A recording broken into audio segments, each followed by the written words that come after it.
안녕하세요. 캐드쟁이 AI입니다. 자, 이번 시간에는 전산응용 기계제도 기능사 자, 이 공통사항에 들어갈 텐데 도면 양식 작성입니다.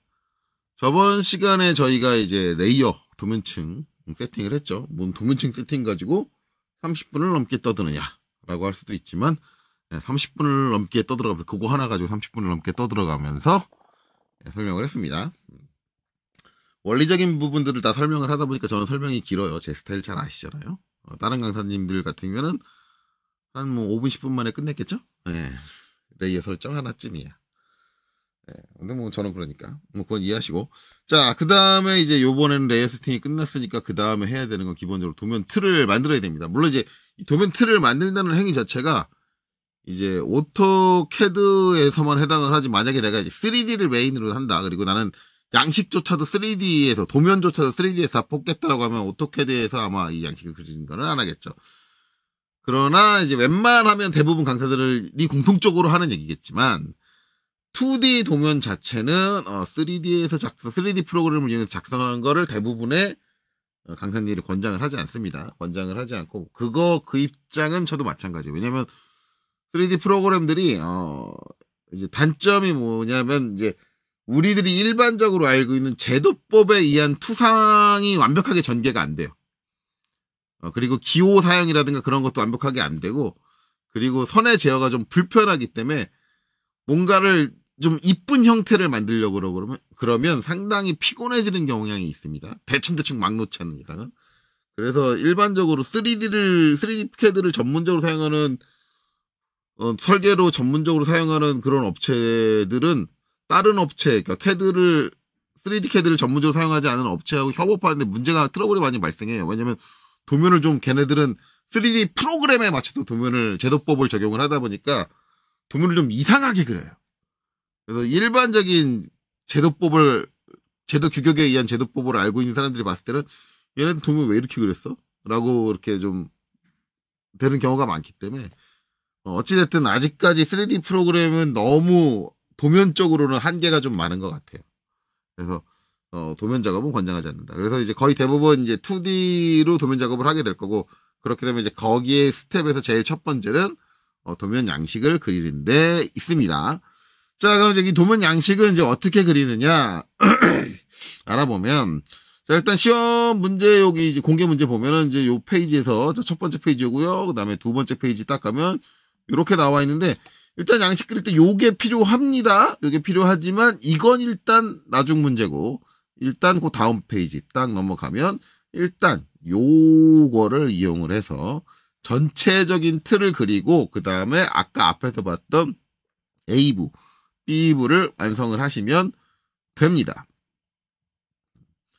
자, 일단은 제일 처음 하는 거 5번을 읽어봐야겠죠. 도면의 크기 및 한계 설정, 이게 되게 중요하죠.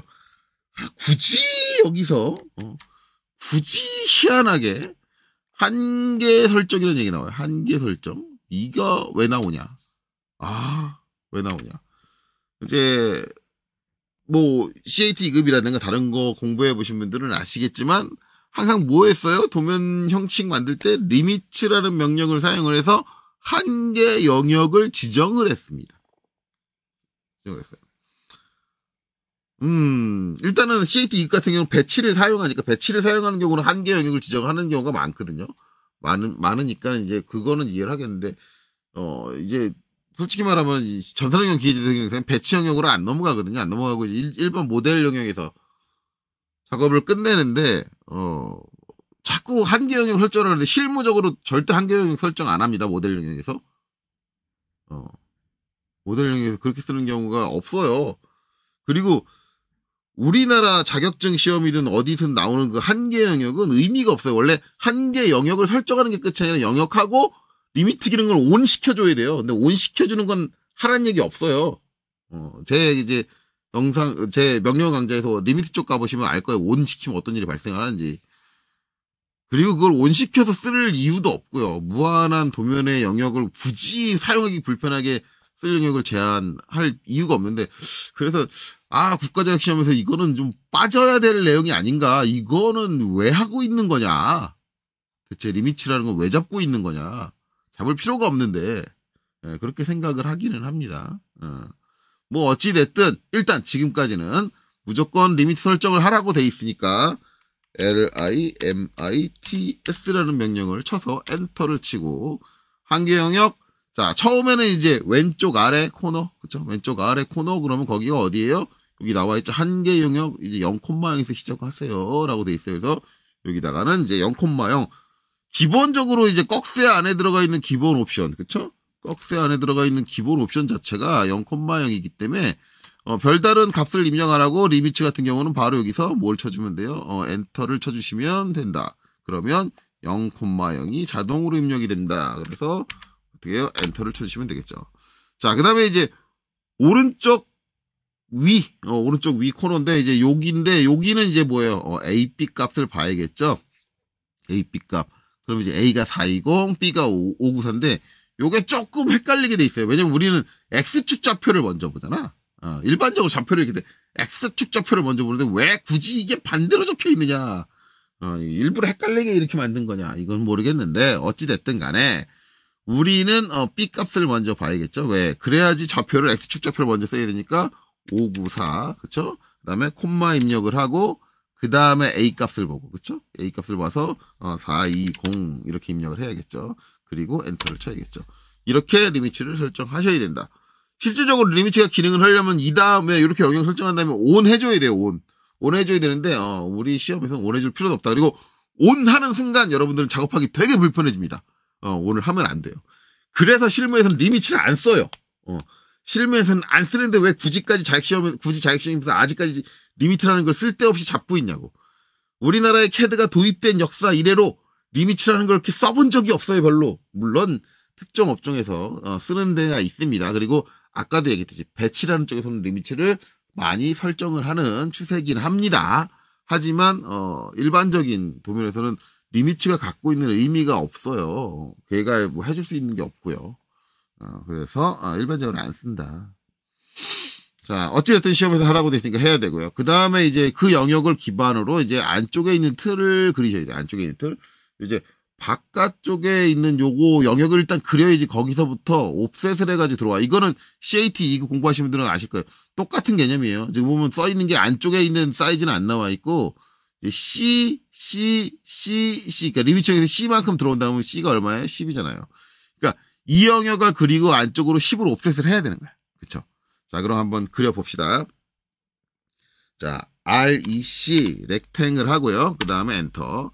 처음엔 똑같이 0,0을 입력해야죠. 0,0. 근데 렉탱 같은 경우는 기본 옵션으로 리미츠처럼 0,0을 제공하지 않아요. 않으니까 그냥 0,0을 입력을 하고 엔터를 쳐야죠. 그리고 나서는 오른쪽 위 똑같이 해주면 돼요. 594, 그쵸? 420. 그러니까 아까 입력했던 거 그냥 고스란히 똑같이 입력을 한다고 생각하시면 되겠죠. 엔터. 선생님 화면에 아무것도 안 그려진데, 아무것도 안 그려진 게 아니라 화면 바깥에 있어요. 네. 화면 바깥에 있어요. 그쵸? 그럼 화면으로, 이거 진짜 딱 이래놓고 선생님 아무것도 안 그려져요. 컴퓨터가 이상해요. 캐드가 이상해요.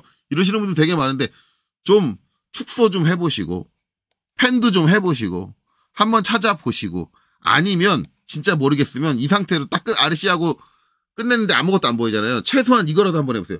Z 엔터, A 엔터. 주몰이라도 한번 해보세요. 그럼 화면에 그려진 게 화면에 꽉 차게 들어오잖아요. 그러니까 이런 것도 안 해보고 화면에 아무것도 없으니까는 아무것도 안 하고 멍 하면서 손 놓고, 선생님 화면에 아무것도 없어요. 화면 밖에 그려졌으니까. 예. 그러니까 이런 것들 주의하셔야 된다. 그렇죠? 실제 시험 때도 이런 거 가지고 당황하시는 분들 되게 많으니까 요런 거에선 당황하지 않게 충분히 자기가 캐드에 대한 이해력을 높여놓으시는 게 좋아요. 자, 이래놓고 그 다음에 이제 뭐예요? C만큼 안으로 우리가 필요한 게 이게 아니죠. 이 안에서 10으로 10mm, C만큼 들어온 거, 10mm만큼 들어온 게 필요하잖아요. 그러니까 옵셋 10. 자, 여기 있는 방금 전에 그리는 렉탱글을 선택을 하고 안쪽으로 이렇게 들여줍니다. 들여주고 이제 그 다음에 필요한 게 뭐냐면 이제 요거. 찍. 각 이제 사이드마다, 중앙에 중간에 저렇게 있죠. 이제 도면의 중간을 표시해주는 센터 중심 마크라고도 하는데 중심 마크입니다. 중심 마크가 그려져 있다. 그래서 이제 C 길이가 이제 요 바깥으로 삐져나간 길이고 이제 요 안쪽으로 도면 안쪽으로 이제 삐져 들어온 길이가 이제 5mm다. 그렇죠? 총 15mm로 그려져 있다. 뭐 그리는 방법 다양하지만 일단은 제가 판단했을 때 가장 그리기 이제 편한 방법 같은 경우는 저는 이렇게 생각해요. 이렇게 일단은 옵셋을 하면 이렇게 그려져 있잖아요. 라인 해가지고 여기 찍고 여기 찍어요. 예. 중간점 찍어주는 거죠. 중간점 중간점 이렇게 찍어서 이렇게 그려주고 그 다음에 여기서 뭘 해주면 돼요? LEN D 5mm 해서 한쪽으로 5mm를 툭 늘려주시면 돼요. 이러면 끝납니다. 자, 그 다음에는 뭐예요? 위에도 필요하죠? 라인. 이렇게. 그래서 이거를 4개를 다 그려놓고 한꺼번에. 그렇죠? 자, 아까 저는 이제 뭐 설명드리기 위해서 따로따로 했는데, 원칙적으로 4개를 다 그려놓고, LEN D 5mm 한 다음에 한꺼번에, 자, 여기 한번 찍어주고, 그 다음에 이쪽 와서 찍어주고, 그 다음에 이쪽 와서 찍어주고 하면 이렇게 끝나는 거예요. 요거까지 다 했으면 요 바깥에 있는 틀은 필요 없다. 필요 없으니까 지워주시면 돼요. 지워주시면 되고 그 다음에 이제 중요한 거는 이제 이게 이제 뭐냐면 윤곽선 요게 이제 윤곽선이죠. 도면의 틀 윤곽선이고 그 다음에 요거가 뭐예요? 중심 마크인데 윤곽선과 중심 마크가 다 뭐 하늘색. 그렇죠? 옛날에는 이 윤곽선하고 중심 마크가 색깔이 달랐어요. 이거 규정 바뀌기 전에는 색깔이 달랐어요. 얘는 7mm 썼고 얘는 그러니까 7mm 성급기 0.7mm 썼고 얘는 0.5mm 썼고 외형선하고 똑같은 사이즈로 썼는데 규정이 바뀌면서 두 개를 통합을 했네요. 통합을 했는데 요 센터 마크는 표시하는 게 요 형태 말고도 중간중간에 더 등분을 해가지고 영역을 나눠주는 게 있어요. 뭐 A, B, C, D 막 써지고 뭐 1, 2, 3, 4 써지고 이렇게 영역이 나누는 게 있는데 일단 여기 도면에서는 가장 간단한 형태. 그리고 이 중심 표식은 필요가 하지 않다면 굳이 안 넣어주는 경우도 되게 많아요. 도면 틀에서 꼭 이 중심 마크가 있어야 되는 건 아닙니다. 근데 중심 마크는 이제 이 도면에 안에 도면을 배치할 때 그 중앙이 어딘가 그 게이지 눈으로 이제 비율적으로 판단할 수 있는 게이지 역할을 해주는데 그 효과가 그렇게 크지가 않아요. 크지가 않아서 저는 오히려 이거 있으면 도면 양식만 복잡해지고 괜히 폰만 잡는 것 같지 없는 게 더 낫다고 생각하는데 이거 회사마다 뭐 다릅니다. 달라요.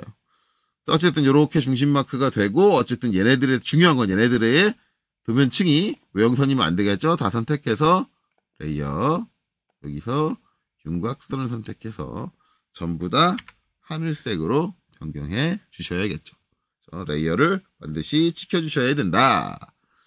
자, 여기까지 그리고 나면 그 다음에 그려야 되는 건 A부와 B부예요. 자, 그럼 이제 A부, B부는 요 전 페이지, 이 페이지에 있으니까 이 페이지로 가서 자, A부, B부를 그리기 위해서 충분하게 확대를 해야겠죠. 자, 충분하게 확대를 하고 봅시다. 뭐 A부를 그리든 B부를 먼저 그리든 뭐건 상관없는데 일단 A부가 간단하니까 우리는 이제 A부를 먼저 그리도록 합시다. A부를 먼저 그릴게요. 자, 일단은 이제 한 칸 높이가 8 해가지고 3칸이에요. 자, 이 상태에서 얘 지금 렉탱글로 그린 거 옵셋 한 거잖아요. 그럼 옵셋 해가지고 8 해가지고 얘 안으로 들이게 되면 뭐예요? 통째로 되죠. 그쵸? 근데 우리는 지금 그렇게 옵셋이 되면 안 돼요. 하나만 옵셋이 돼야겠죠. 그래서 지금 이게 폴리라인으로 합쳐 있는 상태니까 어떻게 해줘야 된다? 깨줘야 된다. 분해해줘야 된다. 뭘로? 익스플로드로. 단축키로는 X죠. X 엔터, 그 다음에 얘 선택하고 엔터. 분해해줘야겠죠. 그러면 이 선이 이제 따로따로 선택이 되니까 분해가 됐다. 자, 그러면 이제 여기서부터 이제 도면 틀을 만들면 되겠죠. 일단 도면의 좌측 상단을 확대를 하시고, 옵셋, 자, 8. 자, 얘 선택하고, 그쵸? 그 다음에 이게 3번 연속할 거잖아요. 다중 M을 입력하고 엔터, 그 다음에 아래쪽으로 지향을 한 다음에 한 번 클릭, 2번 클릭, 3번 클릭, 그리고는 ESC. 그쵸? 이렇게 해주면 되겠죠. 자, 그 다음에 이제 옵셋 20. 자, 얘 선택하고, 자, 다중 M을 입력을 하고, 그 다음에 한 번 클릭, 2번 클릭, 그 다음에 ESC. 하면 되겠죠. 자, 여기까지 정리를 한다면 트림, 자, 요렇게 해서 자, 이렇게 정리되고요. 자, 여기는 2개만 정리되셔야겠죠. 하나는 남아 있어요. 자, 그 다음에 이제 100mm 오프셋이 필요하죠. 옵셋 100 엔터. 자, 그리고 자, 선택하고 이쪽으로 100mm, 그 다음에 ESC, 그 다음에 트림으로 잘라서 정리를 하면 돼요. 자, 문제는 이제 이 다음인데, 이 다음부터 되게 논란이 되게 많아요. 이건 옛날부터 논란이 많았어요. 논란이 많은 게, 자, 이 부분을 보면은, 그림상으로 보면은, 뭐가 좀 차이가 납니다. 뭐가 차이가 나느냐? 아, 얘의 선의 굵기와 얘의 선의 굵기가 달라요. 얘도 다르고, 얘도 다르고. 보면은, 이렇게랑, 그 다음에, 이렇게가 굵은 선이에요. 굵은 선. 그리고 이제 또 한 가지는 이 굵기, 요 바깥에 굵은 선의 굵기가 얘랑 같냐 안 같냐도 상당히 애매해요. 근데 이거는 오히려 예전에는 논란이 없었어요. 왜냐하면 예전에는 제가 전에 레이어 세팅할 때 설명을 했겠지만 이 하늘색의 역할에 윤곽선하고 또 한 가지 뭐가 있었냐면은 표제란에 윤곽선이라고 썼어요. 그러니까 옛날 기준으로 하자면 이게 그냥 일반 윤곽선이고 이 글자 써지는 요 칸들이 표제란이라는 건데 이 표제란의 아웃라인을 정의하는 얘도 윤곽선이라는 거예요. 표제란의 윤곽선이다. 그렇기 때문에 얘도 0.7mm, 얘도 0.7mm다라고 예전 문제 규정에는 정확하게 적혀 있는데 지금 문제 규정에는 정확하게 안 적혀 있던 얘기죠. 그냥 윤곽선 해버렸으니까. 그러면 이제 여기서부터는 이제 그리는 사람마다 개인적인 생각을 담아가지고 이상하게 가르치는 게 마치 꼭 그렇게 해야 되는 것처럼 이상하게 가르치시는 분들이 계신데 예전 문제를 빗대어 봐서 생각을 했을 때 마찬가지 요새는 이제 표제란의 윤곽선을 따로 지칭하지 않고 윤곽선이라는 말 하나로 얘도 표제란의 윤곽선도 다 지칭하고 있다고 보는 게 맞다라는 거고요. 그렇게 되면 안쪽에 있는 건 걔보다 가늘다. 그러면 기본적으로 얘보다는 이 윤곽선들보단 가는 걸로 세팅을 해야 되는데 윤곽선이 0.7mm이니 0.5를 쓰는 게 맞냐 0.35를 쓰는 게 맞냐 아니면 0.25를 쓰는 게 맞냐라고 이렇게 되게 논란이 많은데 여기서 어떤 분들은 뭐 도면 화려하게 그리나 컬러풀하게 한 선은 0.5를 쓰고 한 선은 0.35를 쓰고 한 선은 0.25를 쓰고 막 이렇게 컬러풀하게 하면서 꼭 이렇게 해야 돼. 그런 거 아니고요. 그런 거 아니고 우리가 지금 제시된 시험 문제를 봤을 때 우리가 알 수 있는 건 딱 하나예요. 굵은 선, 가는 선인데 일반적으로 굵은 선, 가는 선만의 구분이 절 때는 가장 굵은 선과 그 다음에 가장 가는 선을 선택하는 게 대비가 확실하기 때문에 가장 합리적인 선택 방법이다라는 거예요. 그래서 우리가 시험 문제를 봤을 땐 굵은 선과 가는 선의 구성밖에는 알 수가 없으니 요상하게 컬러풀하게 만드는 거는 생각하지 마시고 어차피 요 굵은 선은 원래 굵은 선은 이제 0.5 아니면 0.7 둘 중에 하나 쓰는데 일반적으로 우리가 도면에 새기는 굵은 선은 0.5짜리예요. 그래서 윤곽선이기 때문에 특별하게 0.7을 간 거기 때문에 그렇다면 그 안에 있는 가는 선은 제일 가는 선인 0.25로 선택하시는 게 가장 합리적이다. 자, 그래서 이제 안쪽에 있는 거 선택해서 이제 0.25 제일 가는 선을 쓰는데 그 중에 가는 얘는 무슨 선이에요? 실선이죠. 실선을 써야 돼요. 그럼 우리 레이어 만든 거, 도면층 만든 거에서 뭐밖에 없어요? 가는 선인데, 저는 가는 선 다 빨간색으로 했습니다. 물론 여기서 흰색 쓰신 분들이 계시면 흰색도 포함되겠죠. 빨간색인데, 제일 가는 선인데, 선 종류가 실선인 건 가는 실선밖에 없어요, 저는. 그렇죠? 그러니까 얘는 가는 실선이라는 거예요. 그래서 가는 실선 사용 용도가 되게 많기 때문에 저는 저거를, 가는 실선으로 지칭을 한 거예요. 그래서 제일 가는 선이 가는 실선이다. 그래서 이 안쪽에 있는 거 다 선택을 하고, 가는 실선으로 바꾸시면 어떻게 돼요? 안 된다. 왜? 얘는 굵은 선이죠. 얘는 윤곽선이죠. 안 된다. 즉, 이 상태에서 해줘야 되는 게 뭐예요? 이 선이 하나의 선으로 이렇게 돼 있으면 안 되는구나. 그쵸? 그러면 여기서 이제 빠르게 여러분들이 단순하게 처리하시는 분 어떻게 하느냐? 트림. 자르고 라인 있고 그 다음에 MA 바꿔준다. 그쵸? 이렇게 처리해주는 방법이 있다. 이렇게 처리해주는 방법도 있고, 이제 제가 일반적으로 이제 학생들한테 권장하는 방법은, 그래도 전산응용 기계제도 기능사까지 시험을 볼 정도로 공부를 많이 했는데, CAD의 기능을 그렇게까지 못 쓰면 어떡하냐. 그래도 한 점에서 끊는 거 아니냐. 그쵸? 그러면 이제 BR을 쓰면 되는데, BR도 좀 구시대적이고, 요새 같은 경우는 BR, 브레이크 앱 포인트라는 게 있죠. BREAKAT 포인트인데 이게 저는 이제 2021이라 없어요. 브레이크 앱 포인트가 POINT 2020이라 이게 2021부터 명령이 생겼거든요. 근데 지금은 없어요. 대신에 2020 이전 그러니까 즉 2022전 버전들은 2021부터 생긴 거니까 이전 버전들은 여기에 보면 아이콘으로는 존재해요. 모디파이에 보면 요게 브레이크고 브레이크 앳 포인트. 얘를 쓰면 편한 게 선을 선택하고 한 점을 딱 찍어주면 그 점을 기점으로 선이 두 개로 분리가 되죠. 그래서 어차피 브레이크 앳 포인트라는 명령이 만들어진 2021 이후 버전도 저거를 브레이크 앳 포인트라고 다 쳐야 돼요. 단축키가 없어요. 단축키는 내가 만들어야 되는데 어차피 여러분들 시험 보러 가시면 고사장엔 단축키가 여러분들 입맛에 맞게 안 만들어져 있잖아요. 그러니까 없다고 봐야 돼요. 없다고 보고 여기 있는 아이콘, 모디파이에 있는 아이콘을 이용해서 사용하든가 아니면 그래야 그 브레이크의 기능을 이용해서 사용하셔도 되는데 그냥 브레이크를 가지고 어떻게 저렇게 끊어주느냐 그거는 제 CAT 2급 강좌를 보시면 거기에 주구장창 나오니까 그거 보고 해보시면 돼요.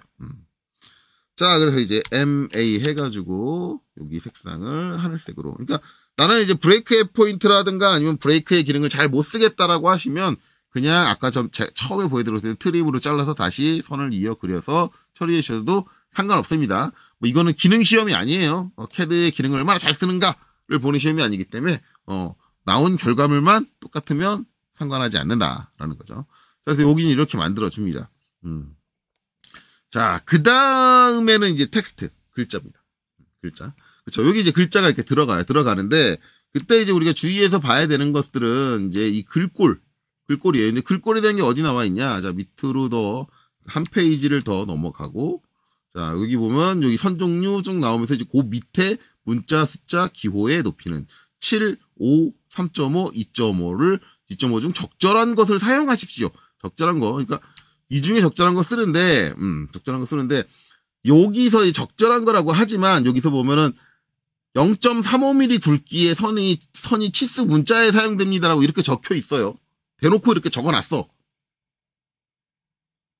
그러면 일단은 우리가 이제 이거 여러분들 KS 규격을 한번 보셔야 되는데 KS 규격에서 이제 어떻게 선 굵기와 문자의 사이즈가 어떻게 매칭이 되냐면 문자의 높이는 선 굵기의 10배예요. 그러니까 선 굵기를 D라고 한다 그러면 문자의 높이 H는 10D예요. 이게 KS 규격에 정해져 있는 거예요. 무조건. 그러면 치수 문자의 높이가 치수 문자의 선 굵기가 0.35mm야. 그럼 이거 10배 하면 뭐가 돼요? 3.5가 돼. 그게 치수 문자의 높이여야 돼. 3.5. 그렇게 되죠. 3.5예요. 우리가 치수 기입하게, 이 이후에 치수 기입하게 되면 치수 기입되는 문자의 높이는 그런 이유로, 치수 기입되는 선의 굵기가 0.35니까 그 10배가 돼서 3.5를 선정해야 된다가 되는 거예요. KS 규격에 의해서. 그렇게 되는 건데, 그러면 이제 요 칸에는 이 중에 어떤 굵기를 써야 되느냐? 일단 칸의 높이가 얼마예요? 칸의 높이 우리 이제 그릴 때 한 칸의 높이를 8mm를 그렸어. 그쵸? 8mm를 그렸는데, 일단 어떤 글자가 들어가는 칸 같은 경우는 KS 규격에서 어떻게 돼 있냐면, 사용되는 문자 높이가 3.5면 2배, 7mm가 나와야 돼요. 2배 이상이 나와야 돼. 2배 이상. 그러니까 3.5니까 7mm 이상이 나와야 돼. 그러면은, 만약에 문자 높이를 내가 5짜리를 쓰고 싶다 그러면 그게 들어가는 문자의 한 칸의 높이는 얼마가 나와야 돼요? 10mm가 나와야 돼. 근데 얘 문자 높이 이 칸의 높이가 얼마예요? 8mm예요. 그럼 10mm는 안 되죠. 작죠. 그럼 7mm는 3.5로 썼을 때 한 칸의 높이가 7mm니까 7mm보다 어떻게 돼요? 크죠? 높죠? 그러면 여기 들어가는 문자는 얼마짜리를 쓰는 게 적절하다? 3.5짜리의 글자를 사용하는 게 적절하다. 이렇게 잡아주는 거예요. 만약에 이 한 칸의 높이가 한 10mm다 라고 하면 거기엔 5짜리 넣으셔도 돼요. 5짜리, 문자 높이 5짜리를 넣으셔도 상관이 없는 거다. 한데 이 한 칸 높이가 8mm밖에 안 되니 2배, 글자 높이의 2배가 안 되니 여기 들어갈 수 있는 건 3.5 아니면 2.5다. 그보다 커버될 수 있는 3.5 아니면 2.5인데 그 중에 3.5를 쓰는 게 적절하다. 그래서 일반적으로 거의 대부분 도면에 노멀한 글자들은 전부 다 문자 높이를 3.5로 사용하는 게 일반적입니다. 하지만 이제 실무 가면 달라요. 실무는 이 케이스 규정이라는 게 무조건 강제 규정이 아니에요. 기업에 대한 강제 규정이 아니기 때문에 실무 가면 그 회사마다 우리는 좀 글자 크기가 큰 게 싫어, 좀 작은 게 좋아 그러면은 3을 쓰는 데도 있고 2.5를 쓰는 데도 있고요. 문자 높이를. 어떤 회사들은 이제 우린 나이 많은 사람들이 많아, 노안이 온 사람들이 많아, 도면에 글자가 작으면 잘 안 보여 그러면 3.5보다 더 크게 5mm를 치수 문자로 사용하는 회사도 있습니다. 그건 회사마다 다른 거예요. 그러니까 강제 규정은 아니지만 우리가 일반적으로 썼을 때는 3.5를 표준 문자 높이를 하고 그거보다 약간 더 큰 게 필요하면 5mm짜리를 사용을 하고 그거보다 작은 게 필요하면 2.5mm짜리를 사용을 한다. 7mm까지 가는 경우는 거의 없다. 문자 높이를. 그렇게 생각을 하시면 됩니다. 그래서 여기는 3.5의 높이의 문자가 작성이 돼야 된다. 자, 문자를 작성하시는 방법은 DT 그리고 MT 두 가지가 있죠. DT하고 MT 두 가지가 있는데 자기 취향에 맞는 문자 작성법을 사용을 하시면 돼요. 근데 이제 강의를 하는 저는 상당히 애매하거든요. 왜냐면 DT를 좋아하는 사람이 있고 MT를 좋아하는 사람이 있는데 저는 DT를 좋아하는 사람, 단일행 텍스트인 D텍스트를 좋아하는 사람인데 그렇다고 해서 MT 좋아하는 사람들 취향을 무시해가지고 MT를 안 가르칠 수도 없는 거고 그래서 한 번씩은 보여드려요. 한 번씩은 보여드리는데 이후에 작성을 할 때 저는 아마도 DT를 위주로 작성을 할 거다라는 거죠. 자, 그래서 한번 해보면 일단은 D텍스트를 먼저 할게요. D텍스트는 이제 DT를 하죠. DT를 입력을 하고 엔터 치는데 자, 일단은 먼저 해줘야 되는 게 자리 맞추기를 맞추셔야 됩니다. 왜냐면 여기다가 이제 글자를 쓸 건데 글자를 쓰려면 다시 저쪽으로 가야겠죠? 글자를 쓰려면 다시 이쪽으로 와야 되는데 여기를 다시 확대를 해서 딱 봐야 되는데 여기 이제 쓰려고 그러면 이제 DT를 하고 여기다 이제 수험보로 입력을 해야 되네. 그렇죠? 그러면 자리 맞추기를 어떻게 해야 되냐면 딱 봐도 요 칸에 정확하게 가운데 들어오는 게 맞는 거잖아요. 솔직히 이렇게 사각형 있고 이렇게 글자가 배치되어 있는데 한쪽으로 쏘라 작성을 해야지, 이쪽으로 쏘라 작성해야지, 뭐 저쪽으로 쏘라 작성해야지, 그거는 아니잖아요. 그건 아니고 딱 가운데, 아무리 그래도 우리가 도면 그리는 사람이 딱 가운데 정확하게 맞춰야지. 그렇게 맞추는 게 맞는데 그걸 정확하게 맞추려면 일단 자리 맞추기를 먼저 잡아줘야 돼서 글자가 가지고 있는 중앙을 이 사각형의 중앙에 딱 맞춰줘야 돼. 그래야지 정확한 위치가 맞는 거란 말이에요. 그러면 일단 글자의 가운데를 어떻게 하느냐, 어떤 걸로 정의를 하느냐, 자리 맞추기 저스티피죠. 그래서 J를 치고 엔터. 그렇죠? J를 치고 엔터. 자, 그 다음에 이제 중간이 뭐예요? 미들 센터. MC죠. MC. 미들 센터. MC를 해주면 글자의 가운데를 잡아준 거고, 이 가운데 잡아준 걸 이제 내려놔야죠. 얻다가, 이 사각형의 가운데다가. 대부분 이렇게 돼 있으면 사각형의 가운데를 못 잡아요. 못 잡는데, 저랑 같이 CAT 2급을 주구장창 하신 분들은 잡아요. 왜? 저 뭐예요? 쉬프트 마우스 오른쪽 눌러서 미드 비트윈 투 포인트에서 뭐예요? 이쪽 모서리, 그 다음에 대각이 되는 이쪽 모서리 가운데 잡는다. 잡아야 돼요. 잡아야 되고, 그 다음에 이제 텍스트 하이트를 쓰는데, 높이를 쓰는데, 문제는 이제, 이 텍스트 높이가 얼마냐? 아까 3.5라고 그랬어요. 3.5인데, 그럼 여기다 3.5를 입력하는 게 맞거든요. 3.5를 입력하는 게 맞는데, 간혹 가다가 여러분들 인터넷이나 아니면은 인터넷에서 검색을 하시거나 아니면 어떤 데는 책에서도 그렇게 나와요. 책이나 책을, 그러니까 기능사 시험 대비용 수험서를 사신 분들이나 그런 분들 중에서 종종 보는 게 뭐냐면 3.5 문자 높이를 세팅을 하려면 3.5를 입력을 안 하고 3.15를 입력하라 라고 이렇게 대놓고 써져 있는 책이 있어요. 책이 있는데, 그거 잘못된 거예요. 잘못된 거고 너무 확대 해석하는 경우예요. 그래서 저는 3.15 절대 넣지 말라고 그래요. 3.15 정확히 말씀드립니다. 3.15 넣으면 틀린 거예요. 뭐 그거 하는 사람들은 나름의 이유를 설명을 하는데 진짜 틀린 게 그게 왜 틀렸는지 제가 지금 쭉 설명을 해드릴 거예요. 자, 일단은 3.5로 할게요. 3.5 하고요. 엔터. 자, 그 다음에 이제 여기다가 각도는 기울일 거 아니니까 그냥 엔터 하고 한글로 바꿔서 수험번호라고 입력을 할게요. 수험. 이거 제가 한 칸씩 띄고 있네요. 공간도 모자란데. 번호. 자, 이렇게 작성을 하고, 자, 엔터 쳐서 끝내면 돼요. 자, 이게 이제 DT의 작성법이죠. DT의 작성법인데, 지금 여러분들 보시면 뭐가 좀 이상할 거예요. 어라? 이 글꼴이 맞나? 글꼴이 맞나? 일단은 문자 높이를 따지기 전에 글꼴을 먼저 잡고 갈게요. 글꼴 같은 경우는 마찬가지 아까 문자 높이 나와 있던 곳에 있어요. 가면은 자, 아라비아 숫자 로마자는 컴퓨터에 탑재된 ISO 표준을 사용을 하시고 한글은 굴림 또는 굴림체를 사용하십시오. 이게 뭐예요? 한글이죠. 그럼 얘는 굴림 또는 굴림체를 사용하셔야 돼요. 이제 요거는 원래는 이제 스타일에서 바꿔 주셔도 되는데 어차피 스타일은 세팅을 다르게 해야 돼요. 자, 그래서 솔직히 이제 글자를 쓰기 시작을 하게 되면 여기서 글자를 쓰는 게 먼저가 아니라 이거 전에 문자 스타일 세팅을 먼저 하셔야 돼요. 자, 그래서 문자 스타일 세팅을 들어갈게요. 자, 문자 스타일 세팅을 들어가실 때는 ST하고 엔터를 치고 들어가겠죠. 자, 그래서 텍스트 스타일이다. 이렇게 들어오는데 자, 일단 처음에 기본적으로 만들어져 있는 게 스탠다드하고 어노테이션, 주석 두 가지가 만들어져 있어요. 자동적으로 스타일이 두 가지가 캐드가 실행되면 만들어져 있는데 이 중에 스탠다드를 변경을 하시면 돼요. 스탠다드를 변경하는데 스탠다드를 변경할 때 뭘로 변경하냐면 아라비아 숫자하고 로마자는 글꼴이 달라요. ISO 표준을 사용을 하래요. 그래서 스탠다드를 아라비아 숫자 또는 로마자로 세팅을 합니다. 자, 그래서 어떻게 해주느냐? 여기 있는 글꼴을 ISO 표준을 쓰라고 하는데 ISO 표준 뭐 써야 되냐? 솔직히 말하면 ISO 표준은 상당히 애매한 말이거든요. 왜냐면 ISO 표준에 해당하는 그 폰트가 되게 다양하게 있어요. 다양하게 있는데 이거는 이제 여러분들이 암기를 하시는 게 좋아요. 일반적으로 가장 많이 사용하는 ISO 표준 폰트가 있어요. 그러니까 진짜 표준 중에 표준이야. 그게 뭐냐면 ISO CP라는 폰트를 가장 많이 사용을 합니다. 이제 이 폰트가 쓰이는 게 이 폰트가 되게 가벼워요.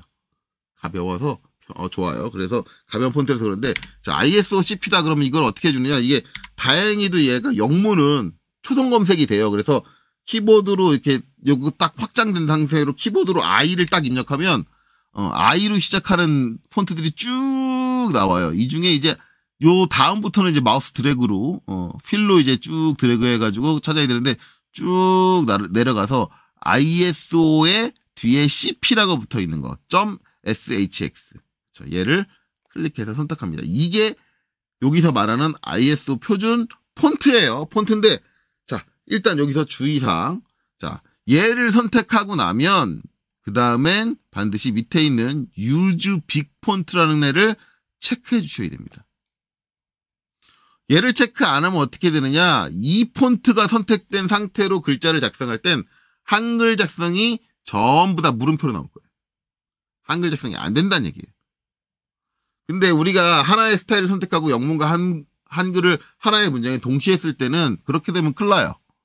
그렇기 때문에 반드시 Use Big Font를 체크해 주셔야 되고, 자, Use Big Font 체크해 준다고 해서, 한글이 써지는 게 아니에요.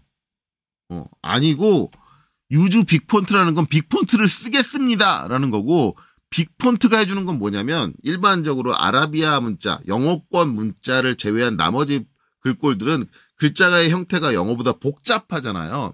그래서 하나의 글자가 갖고 있는 그 용량이 큰 거를 빅 폰트라고 해요. 빅 폰트라고 하는데 그런 문자들 중에 어느 나라 문자를 사용을 할 건지, 어느 나라 문자가 대응되는 폰트를 쓸 건지를 여기서 골라주셔야 돼요. 눌러보시면 이거는 제가 이제 텍스트 스타일 쪽 명령어 설명한 쪽에서 자세하게 설명을 했으니까 아시는데 눌러보시면 다양한 게 있는데 이 중에서 가장 많이 쓰는 이제 한글용 폰트는 밑으로 쭉 내려오시면 여기서 W를 한번 쳐볼게요. 키보드로 W 치면은 W로 시작하는 것 중에 WHG TXT 약간 비슷한 거 있어요. WHG DT txt 뭐 이렇게 써있으니까 헷갈리게 써있는 거 있는데 딱 6자리예요. 6자리. whg.txt.hsx. 반드시 얘를 선택하세요. 요거는 가장 ISO 표준 글꼴 중에 어느 회사든 다 익숙하게 알고 있는 가장 표준 세팅이에요. 표준 세팅. 이거는 대부분의 회사들이 많이 있죠. 물론 모든 회사는 아니에요. 우리 회사는 우리 회사만의 스타일을 쓸 거야! 라는 회사들이 있는데, 솔직히 말하면 좀 무식하다고 생각을 하거든요. 왜냐면, 이거는 CAD가 깔려있을 때 가장 기본 폰트, 표준 폰트로만 쓰는 게 맞아요. 그래야지 다른 데서 항상 열었을 때 그 폰트가 없는 컴퓨터에서 열었을 때도 글자가 다 깨지지 않고 원활하게 나오는데, 간혹 가다가 좀, 돈 있고 좀, 튀고 싶어 하는 회사들이 자기네 특수한 폰트를 사가지고, 어디 사가지고 자기네만 특수하게 그걸 쓴다. 별로 안 좋아요. 네, 호환성이 떨어지기 때문에. 물론 이제 보안 문제 때문에 그런 회사도 있는 걸로 알고 있는데, 뭐, 다양한 이유가 있는데, 어쨌든, 가장 기본이 되는 표준 ISO 폰트는 이렇게 되니까, 요 구성은 시험 문제에 적혀 있지 않아요. 그러니까, ISO CP를 선택하고 유즈 빅폰트를 체크해주며, WHG, 빅폰트로 이제 WHG TXT.SHX를 선택을 해준다. 요 구성은 시험 때 외워서 가셔야 됩니다. 자, 요렇게 세팅을 하나 해주시고, 어플라이 적용을 눌러줘요. 자, 그리고 그 다음에 이제 굴림용 스타일이 하나 필요해요. 그래서 이제 뉴를 하나 만들어줍니다. 자, 뉴 버튼을 눌러주고 스타일의 이름을 정하는데 일반적으로 책 같은 데서는 이제 어떻게 나오냐면 굴림 한글로 이렇게 써라 라고 하는데 꼭 이러실 필요 없고 뭐 A라고 이름을 줘도 되고 B라고 이름을 줘도 되고 그냥 알파벳 하나만 주셔도 되고 저 A라는 스타일이 내가 굴림을 정해놓은 스타일이다 라는 것만 본인이 기억하고 계십니다. 굴림 스타일을 적용해 둔 거다. 그리고 본인만 기억하시면 되기 때문에 꼭 그러실 필요는 없다. 저는 이제 여러분들의 이해를 돕기 위해서 이제 굴림이라는 걸 그대로 쓸게요. 되게 교육용에서 이제 그 명칭을 그대로 쓰는 이유는 내가 저걸 A라고 지어놓고 수업을 하게 되면 학생들이 AAA 익숙해져서 저게 굴림이라는 걸 학생들이 까먹어요. 그래서 이렇게 이름을 주는 거니까 이 이름을 꼭 따라하지 마시고 이런 이름들은 실제 실무적으로 쓸 때는 되게 간단하게 그리고 자격증 시험 볼 때도 되게 간단하게 지어주시는 게 좋아요. 그래서 A 하고 넘어가셔도 돼요. 그렇게 지어주시면 됩니다. 그리고 OK. 중요한 건 얘가 이름이 굴림인 게 아니라 얘를 이렇게 해놓고 여기서 이제 굴림을 선택을 해야 돼요. 굴림을 선택하려면 이제 밑으로 쭉 내려가야 돼요. 절대 위로 올라가서 굴림을 찾지 마세요. 밑으로 내려가서 굴림을 찾아야 되는데 문제는 지금 상태에서 굴림을 아무리 찾아봐도 굴림이라는 게 때려 죽여도 안 나와요. 한글이 한 글자도 안 보일 겁니다. 자, 이거는 이제 제가 이제 스타일 명령어 다른 쪽에서 이제 제 수업을 잘 들으신 분들은 다 아시는 걸 텐데, 자, 유즈 빅폰트를 체크를 해주시면, 뭐가 검색이 안 된다? 트루타입 글꼴은 검색이 안 된다. 여기서 말하는 굴림이란 트루타입 글꼴에 해당하는 글꼴입니다. 요건 뭐예요? 이거는 이제 쉐입 타입 글꼴이죠. 쉐입 타입. 그래서 제가 이렇게 되어 있겠어요. 오토캐드 전용 폰트다. 그래서 오토캐드에서 이제 선을 그린 형태로 정의되어 있는 이게 쉐입 타입이고, 그다음에 윈도우 공용 폰트 시스템 전체에서 잡고 있는 걸 트루 포인트라고 트루 타입 글꼴이라고 얘기를 하는데, 자, 트루 타입 글꼴을 유즈 빅 폰트를 사용하지 않아도 한글이 표현이 가능해요.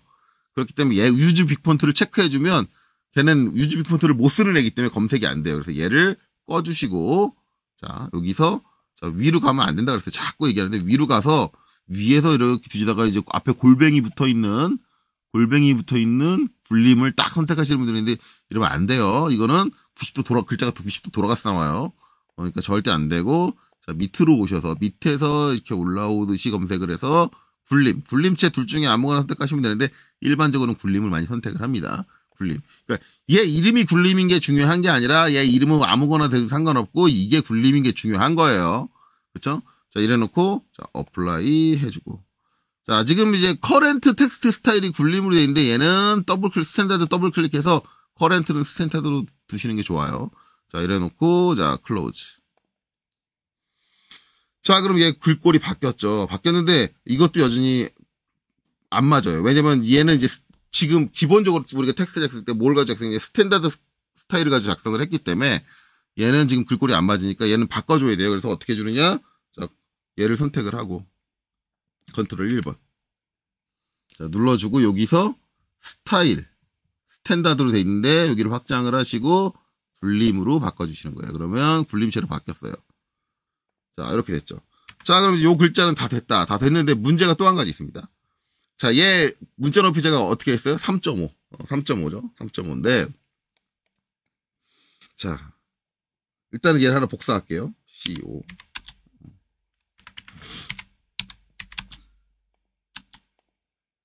복사를 하고 이 복사한 거는 제가 일부러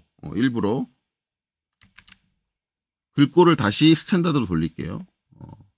스탠다드 돌리고 그 다음에 안에 작성된 내용을 영문을 적겠습니다. A, 알파벳 A를 적었어요.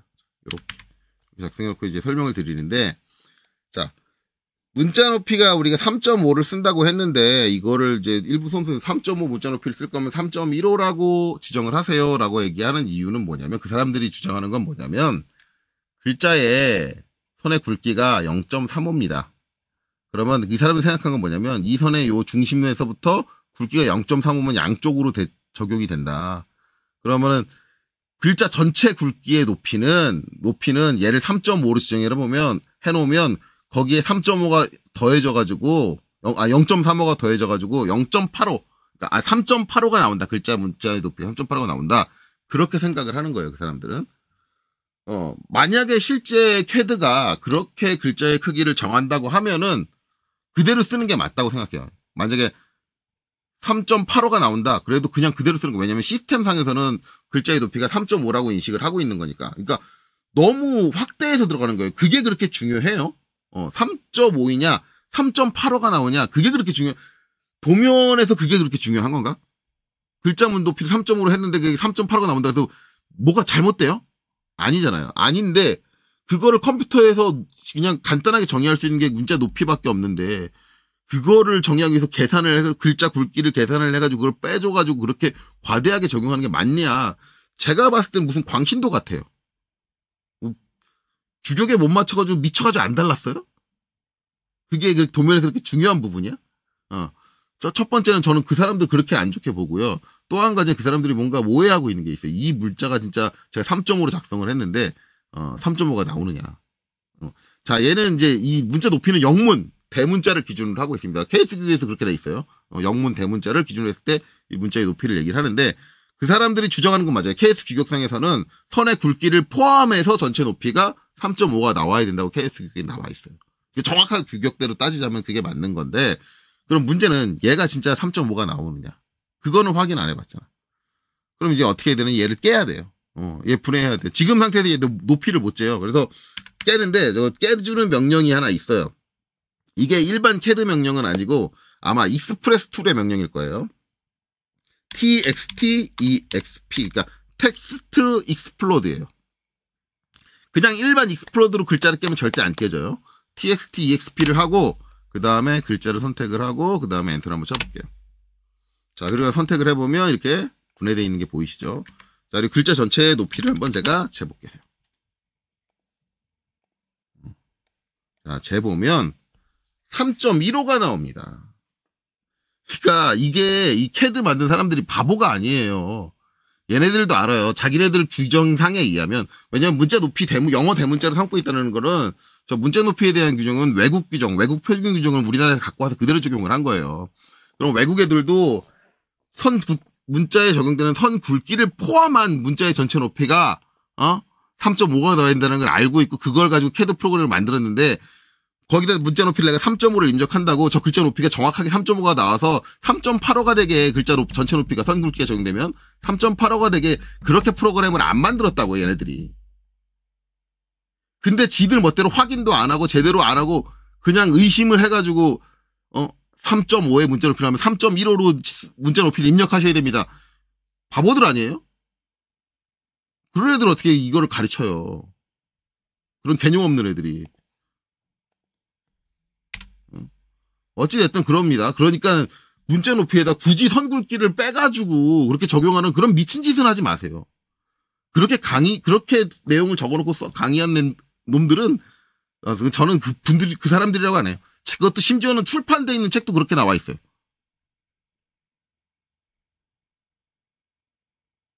그 사람들은 가르칠 자격이 없어요. 최소한 확인 한번 했었어야지. 그쵸? 자, 어쨌든 그럽니다. 그러니까 치수 문자 높이는 있는 그대로 입력하세요. 뭐 3.1, 선생님, 저는 3.15로 배웠는데요. 아나 떡이요. 잘못 배우셨어요. 그쵸? 그러니까 그대로 입력하시면 되고요. 자, 그 다음에 이제 여기 수험번호 또 한 가지 문제는, 자, 얘는 굵기가 얼마다? 3. 문자 높이 3.5니까 10분의 1인 0.35다. 그럼 무슨 색이다? 노란색이다. 그래서 얘는 제가 뭘 만들어 놨어요? 레이어 중에 문자를 하나 만들어 놨죠. 주소라고. 주소로 바꿔주시는 거예요. 그래서 노란색으로 변경을 하셔야 된다. 자, 이런 이유로 이제 이 글자 3.5mm의 높이를 사용하는 글자의 색깔은 노란색이 되는 겁니다. 이런 의미에서. 자, 그러면 이제 나머지 칸들은 뭐예요? 복사해주면 되죠. 카피. 카피 되는데, 자, 요거 말고 저 M텍스트도 해야죠. M텍스트. 자, M텍스트도 해야 되는데, 자, 지금 밑에 칸은 이제 M텍스트로 할게요. M텍스트로. 밑에 칸이 아니라 옆에 칸을 할까요? 옆에 칸을 M텍스트로 하는데, 자, M텍스트는 그냥 T만 치셔도 되겠죠. T. 자, 그리고 이제 M텍스트 같은 경우 요 사각 왁구를 전체를 지정을 하니까 좌측 하단과 우측 상단을 딱 찍어서 전체를 다 지정을 해주시면 돼요. 그리고 자리 맞추기는 어디 세팅을 해요? 여기 세팅을 해요. 저스티피케이션. 여기 클릭해서 중간 중심, 미들 센터 클릭해 주시면 되고, 그 다음에 이제 글자의 높이는 여기다 입력을 하면 되는데 3.5가 잘 들어가 있죠. 그리고 텍스트 스타일은 여기서 골라주시면 돼요. 여기서. 자, 얘는 지금 굴림을 선택을 해주셔야겠죠. 굴림을 선택을 해주고, 그 다음에 여기다 수험번호, 본인 수험번호 적으면 되겠죠. 이런 식으로. 이렇게 해서 본인 수험번호를 적으시면 된다. 그리고, 자, 얘는 끝내는데, 자, M텍스트 썼을 때는 끝낼 때 엔터 치면 어떻게 돼요? 엔터 치면은 한 줄이 더 생겨요. 그쵸? 멀티라인 텍스트니까. 그래서 엔터를 몇 번 쳐도 안 끝나니까 엔터로 끝낼 때는 컨트롤 키를 누르고 엔터를 치세요. 아니면 화면의 빈 곳을 마우스로 클릭을 하세요. 그럼 끝나겠죠. 자, 얘도 마찬가지로 글자 높이 3.5로 했으니까 어떻게 된다? 선택하고,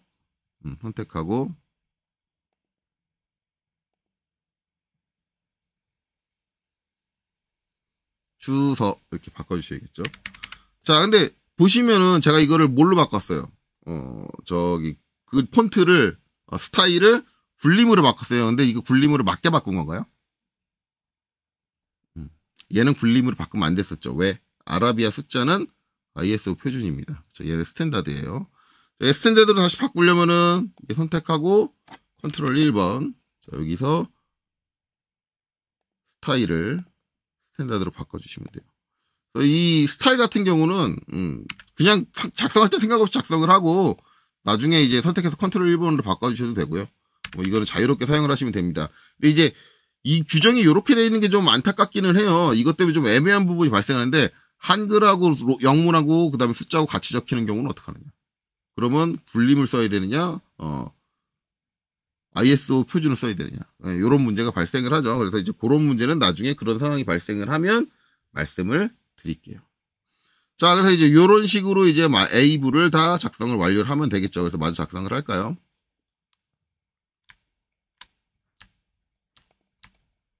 자, A부를 다 마저 작성을 할게요. 나머지는 이제 복사로 처리를 하면 돼요. 그래서 두 군데 마저 작성을 했으니까 카피. 자, 카피해서 요거. 원래는 이제 요거 하나만 작성하고 요 6군데를 다 요 하나로 퉁치는데 여기서는 제가 DT와 MT를 다 보여드리는데 따로따로 했으니까 이렇게만 복사를 할게요. 이렇게 복사하고 그 다음에 여기는 더블 클릭해서 이름 바꿔주면 되겠죠. 한 칸 떼어 있으니까 똑같이 한 칸 띄게요. 그리고 여기는 감독 확인.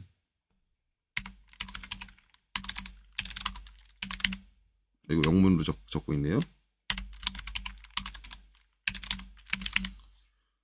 자, 그 다음에 이제 성명은 이제 본인 이름 쓰면 되고요. 저는 영문으로 적을게요. 왜냐면 제 별명은 영문이니까요.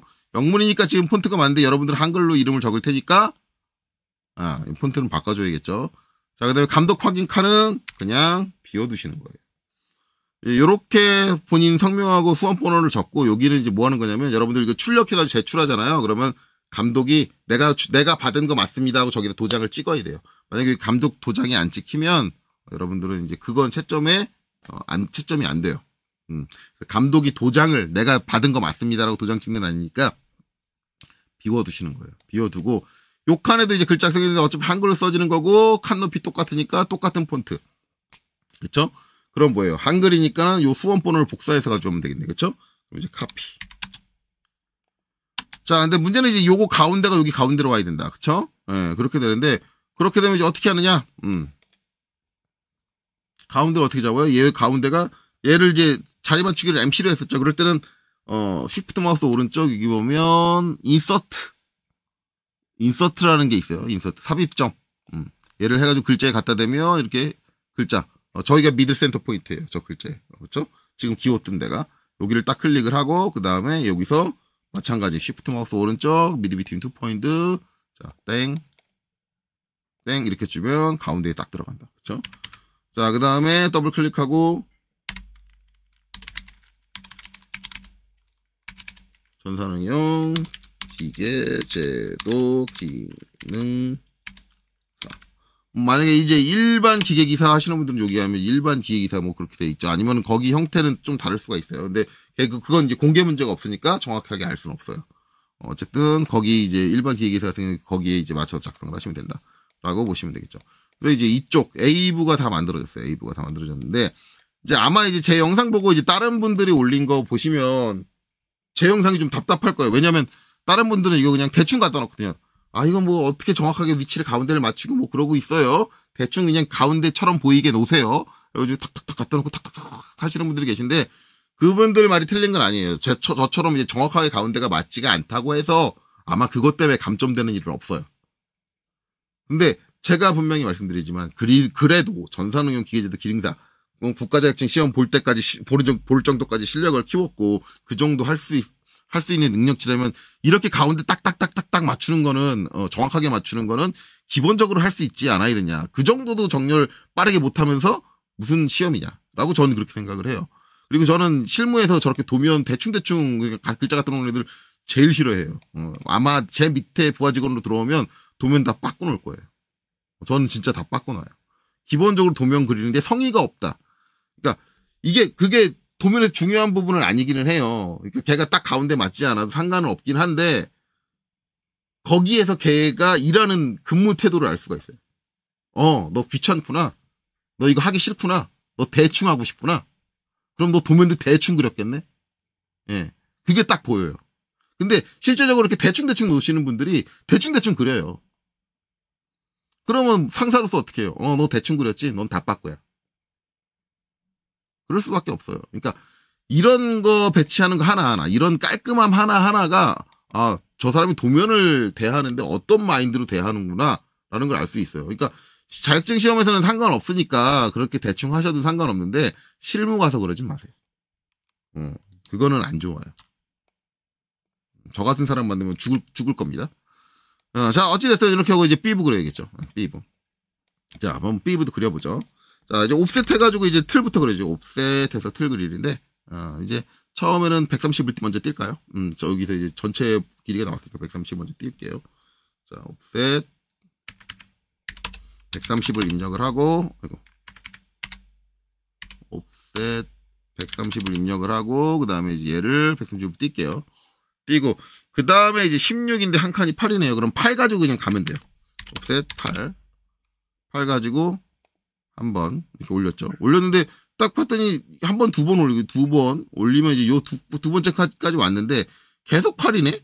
그러면 이럴 게 아니라 뭐야? 다중 M을 하고 했으면 낫겠죠. 그쵸? 이럴 거면 다중 M을 하고.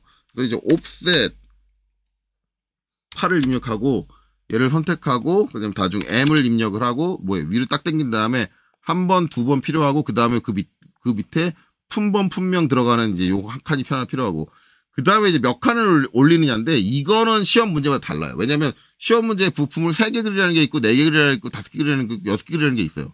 그러니까 이건 이제 최종적으로 시험 문제를 보고 판단을 하셔야 돼요. 근데 지금은 이제 우리가 시험 문제를 아직 안 본 상태예요. 몇 개를 그려야 될지 모르는 상태니까 일단은 여기처럼 4칸을 올릴게요. 그래서 지금 하나, 둘, 세 칸을 올린, 여기까지 품번까지 올린 상태니까 이 상태로 4칸을 더 올릴게요.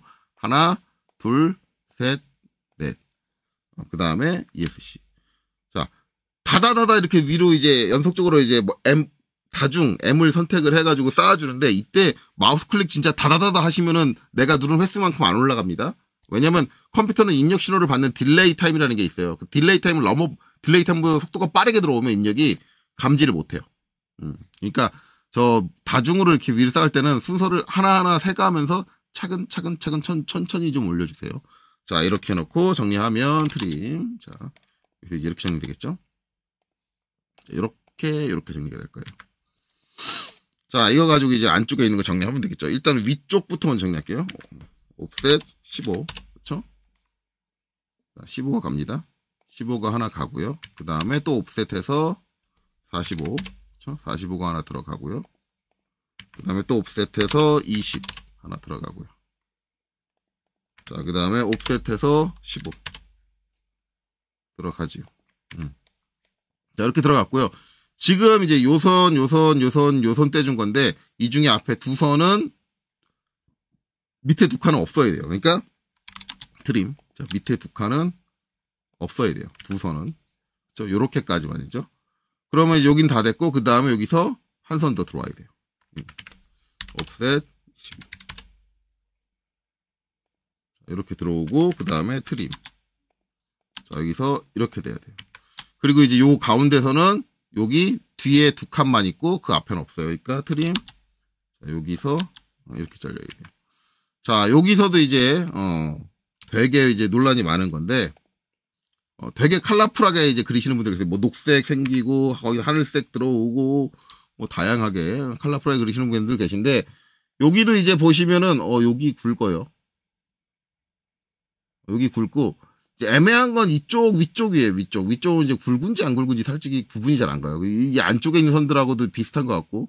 그래서 이게 이제 좀 다양하게 도는 게 어떤 분들은 이제 여기는 파란색, 여기는 파란색을 하고 이제 여기에 품번 요거 나눠지는 여기를 외형선하고 똑같이 이제 초록색으로 하고 그런 분들이 있는데 그런 거를 구분할 수 있는 건 시험 문제에 나와 있진 않아요. 근데 우리가 알 수 있는 건 어쨌든 여기는 요 표제란의 제일 아웃라인 외곽이구나. 그러니까 얘는 윤곽이구나. 윤곽선으로 두는 게 맞고, 그 다음에 나머지는 이제 얘네들보다 가늘어야 되니까 이 안쪽은 전부 다 그냥 가는 거 굵기가 얼마인지 모를 땐 뭘로 해라?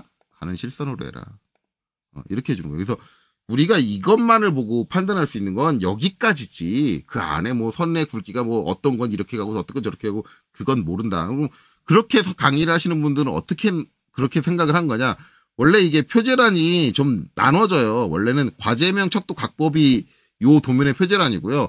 품번, 품명, 재질, 수량, 비고 여기 위부터는 저걸 표제란이라고 안 하고 뭐냐면 파트리스트라고 해요. 파트리스트. 원래 개념이 나눠져요. 그래서 원래 표제란과 파트리스트가 구분되는 것의 실무에는 그 구분될 만한 굵기를 가진 선을 하나 추가를 해요. 추가를 하는데 본인들의 경험을 녹여가지고 그렇게 만든 거다. 그러니까 시험하고는 전혀 상관없다. 꼭 그렇게 해야 되는 게 아니다. 시험에서는 굵은 선과 가는 선밖에 구분이 안 된다라는 거예요. 되게 여기 컬러풀. 어떤 분은 여기 초록색, 여기는 파란색, 여기는 뭐 빨간색, 막, 어디는 노란색, 막 그렇게 해가지고 컬러풀하게, 아름답게 꾸미시는데 그럴 필요는 없다라는 거죠. 자, 그 다음에 이제 여기 글자들을 작성을 해요. 그래서 똑같이 작성을 하는데, 일단 만들어진 게 있으니까 복사해서 갖고 오는 게 편하거든요. 그래서 복사를 합니다. 카피. 자, 복사를 하는데, 일단은 마찬가지 글자의 가운데를 칸의 가운데다 놓는 거를 포인트로 해요. 가운데 잡는 방법, 아까 제가 이제 쉬프트 마우스 오른쪽 해가지고 뭐 했어요? 인서트 했는데, 인서트로 하는 방법도 있고요. 어차피 이제, 이 글자의 가운데가 사각형의 가운데니까, 미드 비트윈 투 포인트를 다시 하셔도 돼요. 그래서, 여기 찍고, 여기 찍어서 이렇게 가운데를 잡아주셔도 돼요. 그리고 여기서 이제 미드 비트윈 투 포인트를 또 해주시면 되는 거죠. 근데 이제 간혹 가다가 저 미드 비트윈 5스냅인 미드 비트윈 투 포인트를 쓰는 게 나는, 너무 헷갈린다. 그리고 인서트 포인트 쓰는 것도 너무 헷갈린다라고 하시는 분들은 좀 단순하고 무식한 방법으로 가자면 이런 방법이 있어요. 폴리라인 피해를 한 다음에 이 칸마다 대각선을 하나 그려주는 거예요. 이렇게 조금 무식한 방법. 근데 이제 칸 사이즈가 똑같은 데는 해줄 필요 없고 칸 사이즈가 다른 애들이 다 커버가 되도록 이렇게 이렇게 그 다음엔 엔터 해서 끝낼게요. 왜 이렇게밖에 대각선을 안 그리느냐? 요 두 칸하고 요 밑에 두 칸은 사이즈 똑같고 요 위쪽도 다 사이즈 똑같아요. 그리고 이제 욕하는 위쪽 다 사이즈 똑같아요. 그러니까 사이즈 똑같은 건 커버 안 하고 사이즈 다른 애들만 하나씩 커버를 해서 이렇게 대각선을 그려주는 거예요. 그리고 왜 폴리라인을 그렸냐? 어차피 이거 쓰고 나면 나중에 지워야 되는데 하나만 선택해서 이렇게 다 지우면 한꺼번에 지워지게 폴리라인을 그리는 거예요. 그래서 웬만하면 이어서 그릴 수 있게 이렇게 구성을 해주시는 게 좋아요. 그리고 이제 그걸 이용할 때 여기서도 이제 마찬가지로 PL 해가지고 이제 이렇게 원래는 여기 작성할 때도 요렇게 그려놓고 이제 이 뭐냐면 선의 중간점을 이용하는 거거든요. 그렇게 해서 하는 방법도 있어요. 그럼 만약에 이렇게 그려져 있었다 그러면 어떻게 주면 카피 해가지고 얘를 선택하고 그 다음에 가운데 갖다 대면 이 선의 중간점이 잡히죠. 잡아서 여기서 중간점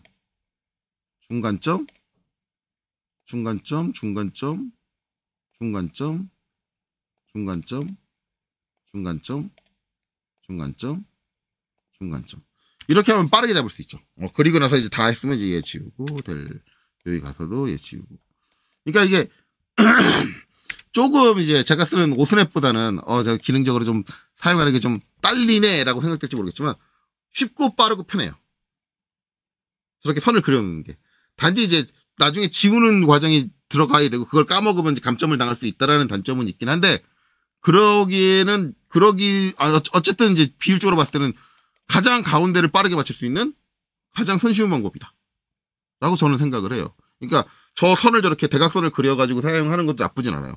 뭐 이런저런 방법이 있든 어쨌든 가운데를 맞출 수 있는 정확한 방법이 있는데 저걸 대충 놓는 건 너무 도면을 대충 그리는 게 아닌가라는 게 제 개인적인 생각입니다.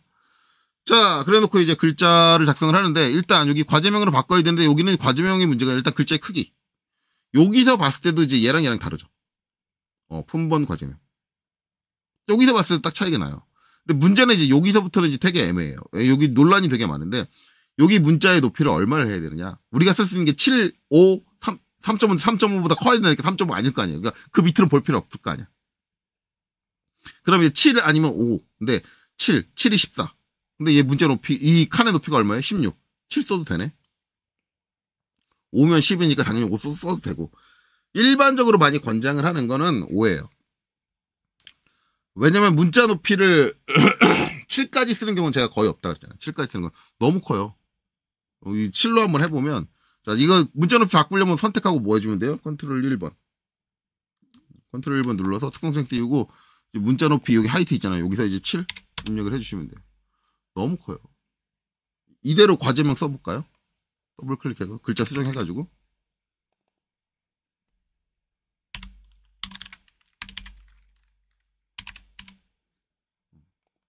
저폭도 벗어나요.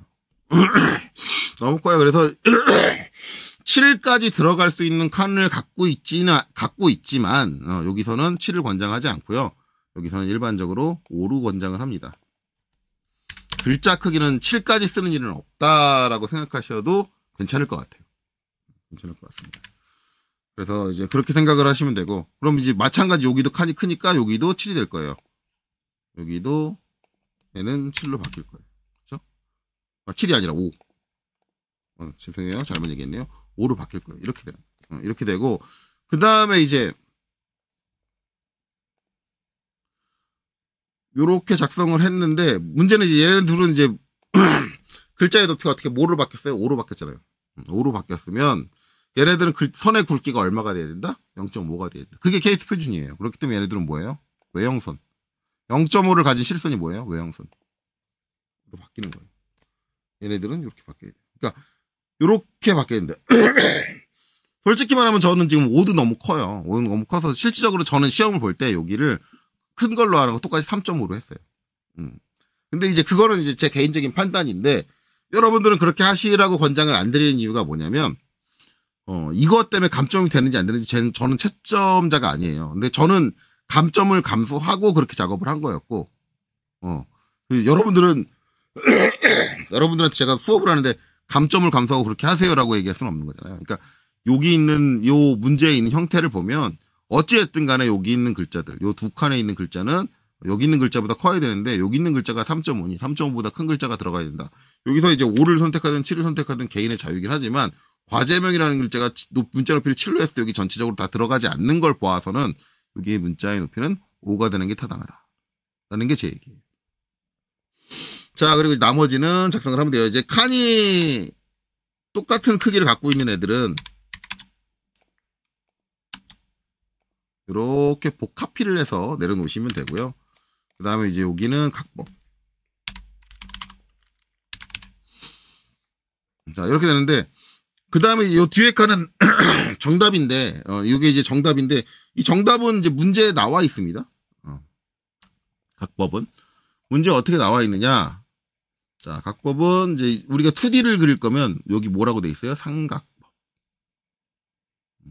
삼각법으로 해라. 그럼 여기 어떻게 해요? 삼각법. 저기 써있는 대로 삼각법.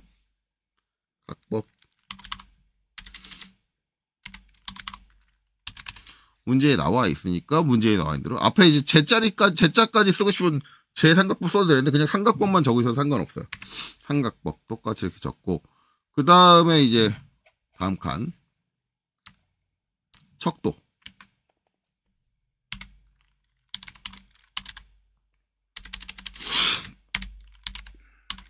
척도가 들어가야 되고 척도도 문제에 답이 있어요. 척도도 여기 보면 척도는 1대1로 하여 라고 대놓고 답이 나와 있죠. 그럼 이제 여기 뭘 쓰라는 얘기예요? 1대1이다. 근데 이제 이 척도 같은 경우는 3D 양식은 달라요. 3D 양식은 척도가 여기 보면 척도는 NS로 라고 되어 있습니다. NS로. 그러니까 이게 3D 양식일 때는 NS로 작성이 돼요. NS로 작성이 돼야 된다.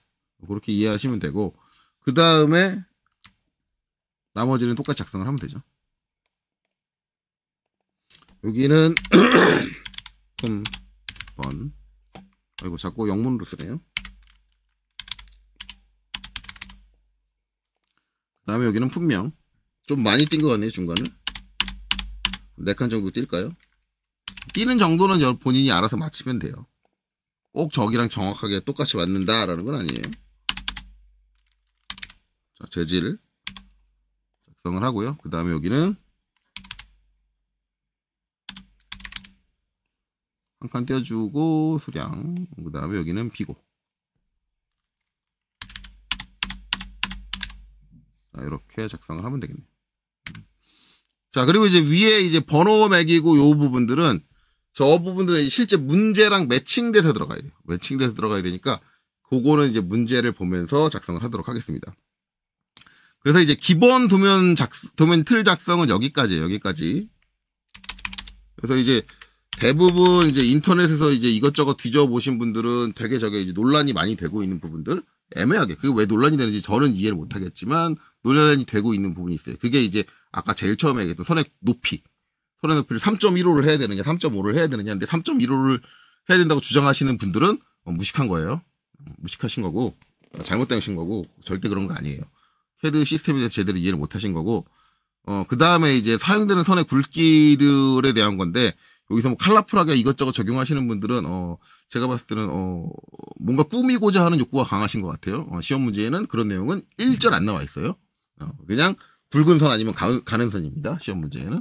그러니까는 여기서 나와 있는 지금 제가 보여드린 이 정도만 구분을 해서 해주시면 돼요. 그리고 이제 여기 글자의 높이가 다르고 글자의 높이가 다르면 KS 규격에 따르면 KS 규격에 따르면 글자가 작성되는 선의 굵기도 달라져야 하니 높이가 다를 때는 당연히 색상도 같이 변경이 돼야 됩니다. KS 규격에 따르면.